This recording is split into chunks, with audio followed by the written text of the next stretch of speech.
Hello, welcome. Today we have a VOD review on Route 66. Looks like we got a goldish, platinum-ish level game. This player is playing McCree, it looks like. I've never seen this video before, so I'll be commenting in real time. So let's get into it. But before we do, let's talk about composition. 2-2-2, you have a Hanzo. I think Hanzo's great as long as the player obviously knows how to play him, so that's cool. Yeah, cool. So let's talk about McCree's job. Your job, you have one of two jobs. You can kind of pick. For every situation, you can switch between the two. One is to do like soft flanks on the side,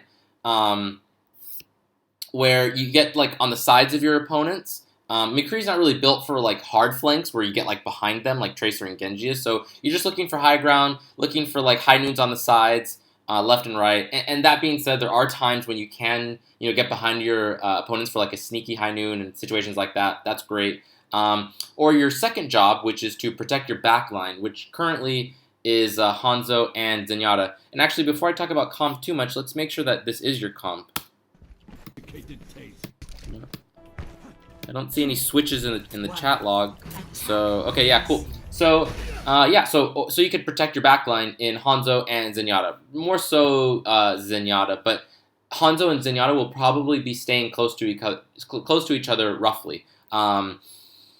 And actually, Zarya is going to be kind of a middleman, probably roaming between, Winston diving and helping Zenyatta and Hanzo and whatnot. So, anyways, since you're on attack, I would start more with the flanking. But that being said, you could also just start a little bit more passively and protect your backline. So let's get into it. Escort the payload. I am moving. Okay, so it looks like you're going for a flanking route, getting the high ground. I like this. Watch out for any pesky roadhogs to your left. And yeah, that's probably the most threatening thing to you right now. And then second after that would be like a Pharah who's shooting from far away. But yeah, cool. We'll talk about that later. Assuming they have a Pharah. Okay, they have a Hanzo, I think. Oh, yeah, I think that's a Hanzo. Cool. And it looks like a Roadhog, but he's weirdly positioned over there. Usually Roadhogs are in this room to the left, but whatever, that's cool. Okay, when Winston dove you, you probably should have fallen back to your team instead of into this room. Thankfully, I think you got a bubble, so that was really good on your Zarya. Oh man. So yeah, like I said, I would have liked for you to fallen back to your team. Oh wait, let's look at their comp. Okay, so no Pharah. So cool. So that's going to, because they don't have a Pharah, I would say I don't like the McCree pick so much, but I'm of the philosophy that any comp can work, any reasonable comp can work. So, so your job here is mainly going to be, let's see, what's your job mainly going to be? And they don't have. This is interesting. There's actually nothing here that really threatens you except for the Roadhog, and there's no obvious target for you specifically, because if they had a Pharah and like a pharmacy, obviously you'd be looking for those two targets constantly. But since they don't, you're just gonna kind of prioritize whatever is closest to you, whatever has lowest health, healers obviously when possible. So all right, cool. Let's run this. Okay, so I think someone on your team died. No, okay. So you guys are just kind of waiting for respawns, I think. I would like you to go back to get that high ground again. Cool. So you guys are just brawling right now. Okay, good. So right now you're doing a really good job of paying mine to flankers. So I like that. Although Hanzo's not really a flanker, but he was looking for a sneaky kill on the side. So very good. Nice. Good shooting. Okay, yes. Ooh, perfect. Yes, the fact that you did a high noon after the res is exactly what you want to do. High noon's one of the best abilities to use to follow up an enemy res. So I love it. This is great. I think you rushed it a bit. I don't think you needed to use it so quickly. I think you had an opportunity there to zone for your team to make them huddle around corners so your team could do work. So I don't think you needed to blow it so quickly. Did you even hit anybody? Let's see. Oh yeah, I think the quality is kind of not so great, so I can't quite tell how many people you hit, but I think it got eaten by like bubbles and shields and stuff, so that's okay. All right, cool. Yeah, you guys can win this. Good. Cool. A little aggressive there. Actually, no, I disagree. I think that was just a really good pick. Actually, I don't have sound on. was gonna say, could we have heard him? Because if so, then that was a misplay. Hog behind. Let's try that again. Back. Okay, actually, you could hear him. So a bit of a misplay. You could have just waited a bit to throw like a flashbang up there. Instead, you went a little too far forward. Guys, But I do like the aggression, following up, like, you know, following kills and like just generally winning a fight. So I think you made the right call to push forward. Just you didn't pay enough mind to the soldier. Watch the dragon. Good. Okay. Good. Good. You're respecting the dragon. That's great. Mercy. Oh gosh. Use the bubble for protection. Good. Okay, so like I said earlier, I want you to be doing your soft flanks more. So that route you were taking, okay, this is a little bit dangerous. I think your team just lost this fight, so I don't really like you pushing this payload. You're probably just going to end up dying here, so I'd prefer you to fall back into the room behind you. Yeah, this is almost certainly gonna result in you dying, so I'd like for you to just run away right now. Because then you're just going to trickle your team more. I think your aim's pretty good, your usage of abilities is pretty good, but that was just a really bad decision to stay there for that long. Alright, let's see. Yeah, so, again, I want you back to flanking. And there's actually 2 routes on this map to do that. Oops. Whoops. No, that's okay. There is the route to the left, the one that you took on the first wave, and then there's the route to the right where you can actually, you know, press your opponents behind this this pillar, or not pillar, but like this rock that you're looking at. So both can work. But we have our own hands, so go dogs behind. Okay, a little aggressive here. I don't like that you left like the protection of your team. Because you did do that roll, this combat roll. Go dogs behind. Right here, I would have liked for you to use this building to your right as cover. Instead, it looks like you kind of hesitate and realize that you're out of position, and let's see what you do. Never mind. You kind of just fall back. So because you had done that combat roll, I would have preferred for you to go back into that building and use that as cover, and then that kind of serves as a soft flank as well because you're pressuring that Roadhog from 2 different angles. Okay, so I would just ignore that monkey right now. He has so much health and he has the 50% defense, so I wouldn't even bother just even looking at him right now. set it up. Is that a Hanzo behind you? Oh my goodness. So, so unfortunately for you, Winston picked you as his target. Not much you can do about that. Shoot. Winston's way back. 60 seconds. I can't jump him. I'm currently playing. Oh, I don't like the Reinhardt switch. I get something like I do like the Diva switch. That'll help against the Roadhog.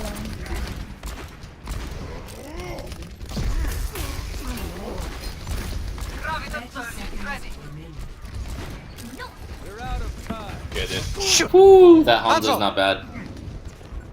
So, just real quick note. What this Hanzo's doing is he's doing a really good job of actually soft flanking. This is exactly the kind of plays I want you to be making, where you're getting high ground, whether it's to the left, whether it's to the right.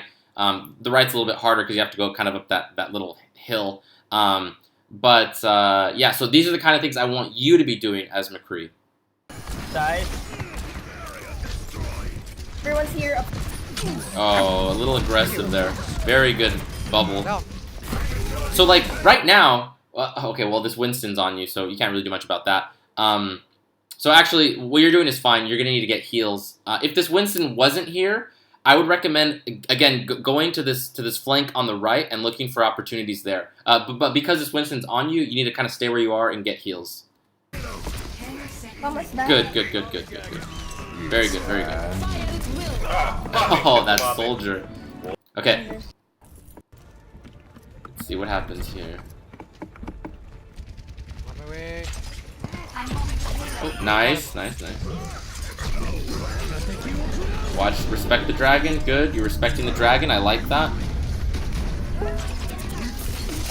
Get on the Mercy. Good. You switched the Mercy. Unfortunately, she got away. Yeah, you can finish him. Oh, the Mercy's back. You gotta switch to the Mercy now. You have to switch to the Mercy. As soon as the Mercy was back, you gotta switch to her. Monkey behind. Okay, I'm assuming you guys lost this. Yeah. Okay, so let's kind of wrap up a little bit. I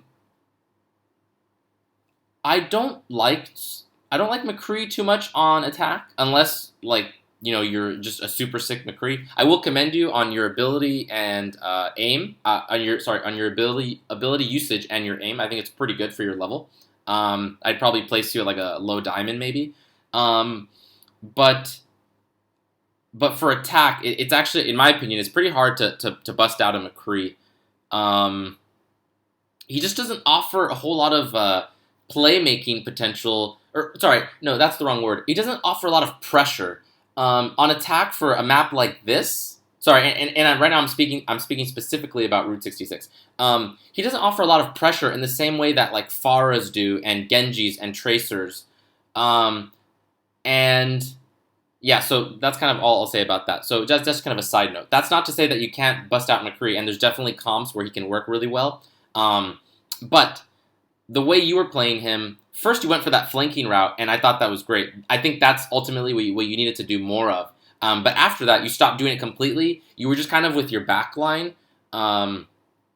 just shooting things, and that's not that's not quite enough because when you're on defense on this map, you have so much environmental like I guess walls to play with to use as protection, not to mention the high ground. So McCree doesn't really thrive in an environment like that, again, unless you're flanking.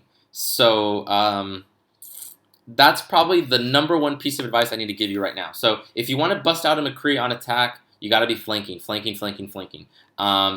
Maybe the only exception to that is if you really trust you have like a really heavy dive comp, and then maybe they're pairing you with like a Zenyatta that you have to protect. But even then, that's kind of a weird comp to do on attack for like a map like this. So, anyways, okay, cool. Attackers incoming. Stop the payload. They have a diva. Rendezvous at my position. Hands up. Yeah, I'm on hand. Yeah, join them. Good. Yeah, group up with your divers. Good. This is good. Oh, you got it. Oh, good. Win the 1v1? No, he got heals, but you got healed too. Okay.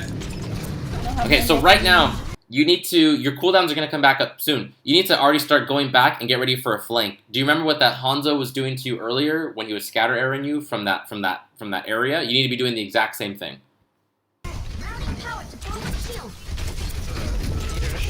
Oh, she still has it. Damn it. Mercy. Oh, didn't finish off the D-Mech. Okay, so right now, this is a classic example of how I hate players playing Genji, and this is a lot of advice I give to flankers like Genjis and Tracers, is they don't flank enough, and this is exactly the kind of problem that they do. They do this, right? They're acting as a frontliner, as if they were like a Zarya or a soldier. Well, not quite a soldier because soldier would be back a little bit more, but you get the idea. Like you're acting as a frontliner. And that's not where Genji excels. He needs to be behind his opponents, or at the very least to the sides, right? So like this, I hate this. This is like really bad Genji play. Like mechanically, you seem to be pretty proficient, but just positionally, it's really bad. And it's kind of funny because I would have preferred for you to play McCree on defense on this side and Genji actually on the other side when you were on attack. So another side note. Soldier will have to be the priority now. Okay, so let's see. The payload is approaching Oh, its that's not good. destination. Oh, that's a smart Roadhog right there. Okay. I'm guessing that's it.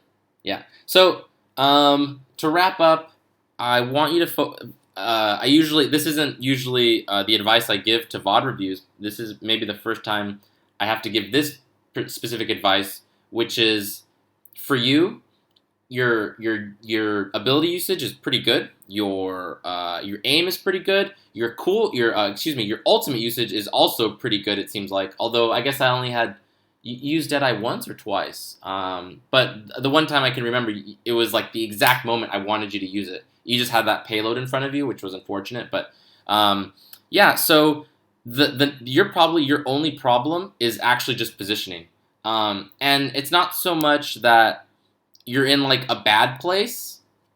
It's that you are in.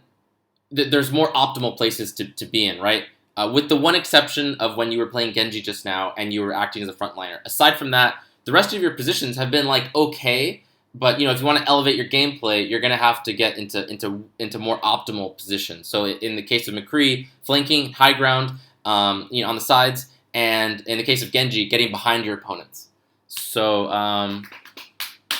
yeah, I think So for you, literally just positioning. I don't have any other really feedback. Granted, this was like a really short video, but I have no other feedback aside from that. That is probably the number one thing you need to work on, and you probably would climb to diamond just with that alone, if not higher. Okay, cool. I hope this video was helpful. Whoops. Why isn't this working? No.